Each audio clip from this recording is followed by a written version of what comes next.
जय जिजाऊ। आज महाराष्ट्रात ज्या पद्धतीचं वातावरण आहे, भर रस्त्यात खून होत आहे, बलात्कार होत आहे, दुर्दैवानं आरोपीच्या समर्थनार्थ मोर्चे सुद्धा निघत आहेत आणि माणुसकीला काळीमा फासणारी आणि क्रौर्याची परिसीमा गाठणारी घटना म्हणजे संतोष देशमुख यांचं हत्याकांड।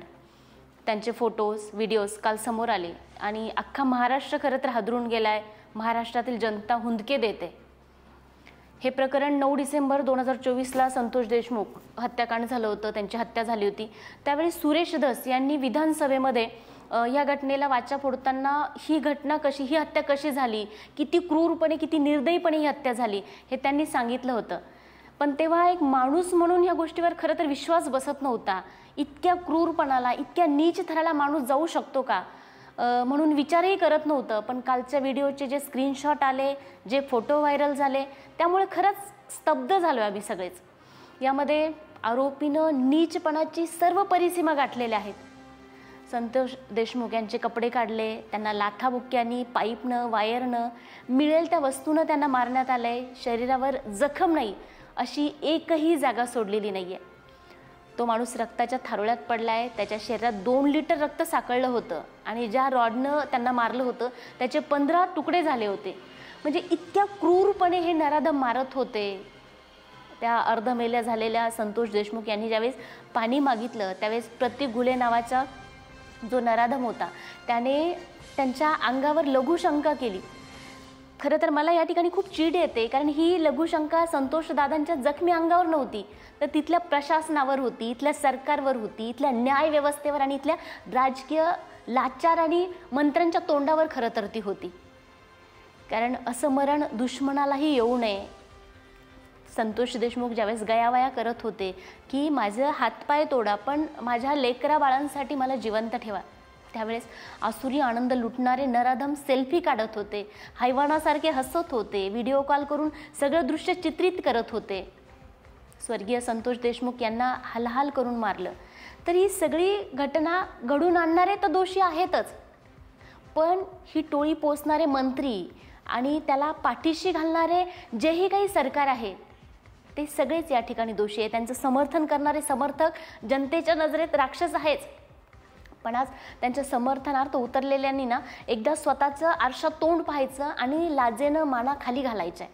आणि मी वाल्मिक कराड यांची पत्नी त्यांना सांगू शकते की माझ्यावर अन्याय झाला म्हणून सोशल मीडियावर बॉम्बा मारणाऱ्या आमच्या भगिनी त्यांनी जेलमध्ये जायचं आणि मी वाल्मिक कराडांच्या तोंडावर थुंकून यावं, कारण ज्याला ती भाऊ म्हणते त्याला किती क्रूरपणे हत्या झाली, किती क्रूरपणे मारण्यात आलं हे तिनं त्या व्हिडिओमध्ये पाहिलं असेलच। त्यांच्यातला माणूस कधीच मेलेला आहे। या आसुरी आनंद लुटणाऱ्या हैवानांना सुद्धा अशाच पद्धतीनं तडफडून मारण्यात यावं। यांना जेलमध्ये आत्तापासूनच अन्नपाणी बंद करावं आणि यांना अशाच पद्धतीनं हालहाल करून मारावं आणि मग फासावर लटकावं, कारण अशा प्रवृत्तींना आळा घालणं आता खरंच गरजेचं झालेलं आहे। विचार करण्यासारखी गोष्ट आहे की यांच्यामध्ये ही हिंमत येते कुठून। आज एक वाल्मिक कराड संपला तर दुसरं तयार होणार आहे, कारण जोपर्यंत तिथल्या राजकीय नेत्यांचा वरदहस्त आहे तोपर्यंत असे खंडनीय बहादर संपणार नाहीये। म्हणून कराडसारख्या गँगचा जन्मदाता खऱ्या अर्थानं संपला पाहिजे। आज धनंजय मुंडे यांनी राजीनामा दिला आणि राजीनामा देऊन खरं तर त्यांनी उपकार नाही केलेले, या प्रकरणात मंत्री म्हणून ते जबाबदार आहेच, पण राजीनामा स्वीकारला असं मुख्यमंत्री ज्या छातीटोकपणे सांगितलंय ना, त्यांनी यासाठी व्हॉट्सअप व्हिडिओ व्हायरल व्हावे लागले होते। व्हिडिओ असून सुद्धा ते आत्ता व्हायरल होण्याची वाट ते पाहत होते का? तब्बल 85 दिवस लागले हे सगळं व्हायला आणि अजूनही संतोष देशमुख यांना न्याय मिळालेला नाही। त्या 8 आरोपीसोबतच जसं कराड आणि शिंदे यांचं संभाषण रेकॉर्ड करण्यात आलं त्याच पद्धतीनं धनंजय मुंडेंचे सर्व रेकॉर्ड्स बाहेर काढावे, सह आरोपी करून त्यांची सुद्धा सखोल चौकशी व्हावी अशी मागणी मी जिजाऊ ब्रिगेडतर्फे करते। आणि पंकजा मुंडे यांना मी जिजाऊ ब्रिगेडतर्फे एक सल्ला देते, ज्या पद्धतीनं तुम्ही नांदेड आणि पुण्यातील मर्डरची तुलना संतोष देशमुख हत्याकांडाबरोबर करत आहे ही अतिशय शर्मेची बाब आहे। लोकांच्या घरी जाऊन रडणाऱ्या तुम्हीच आहे असा विश्वास या ठिकाणी आम्हाला बसत नाही। या प्रकरणात जातीय रंग देण्याचा प्रयत्न कुणीच केलेला नाही। म्हणजे तुम्ही सोडलं तर पंकजा मुंडे ताई तुमच्या ट्विटमध्ये किंवा तुमच्या मेसेजमध्ये सोडलं तर इतर कोणत्याही नेत्यांनी ते प्रकरण केलेलं नाही किंवा इतर कोणतेही लोक, सर्वसामान्य लोक याकडे फक्त गुन्हा आणि गुन्हेगार म्हणूनच बघत आहेत। फक्त तुम्ही एकमेव आहेत पंकजा ताई की तुम्ही याच्याकडे जातीय रंग देण्याचा प्रयत्न करताय, आपली राजकीय पोळी भाजून घेण्याचा प्रयत्न करताय।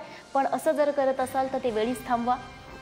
जाता जाता मी संतोष देशमुख यांना भावपूर्ण आदरांजली अर्पण करताना जे काही बीडमधील जनता आहे, नेते असतील किंवा सर्वसामान्य लोक असतील, त्यांना हे सांगू इच्छिते की गुन्हेगाराला जात धर्म पंथ काहीच नसतो. गुन्हेगार हा फक्त गुन्हेगार असतो.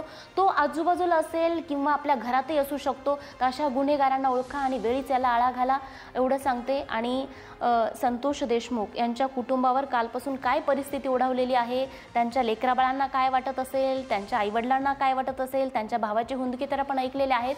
हे सगळं दुःख जे 85 दिवसापासून ते सहन करताय, ते सहन करण्याची ताकद त्यांना मिळो, हीच प्रार्थना मी परमेश्वराकडे करते. आणि पुन्हा एकदा स्वर्गीय संतोष दादा देशमुख यांना भावपूर्ण आदरांजली अर्पण करते आणि थांबते. धन्यवाद. जय जिजाऊ.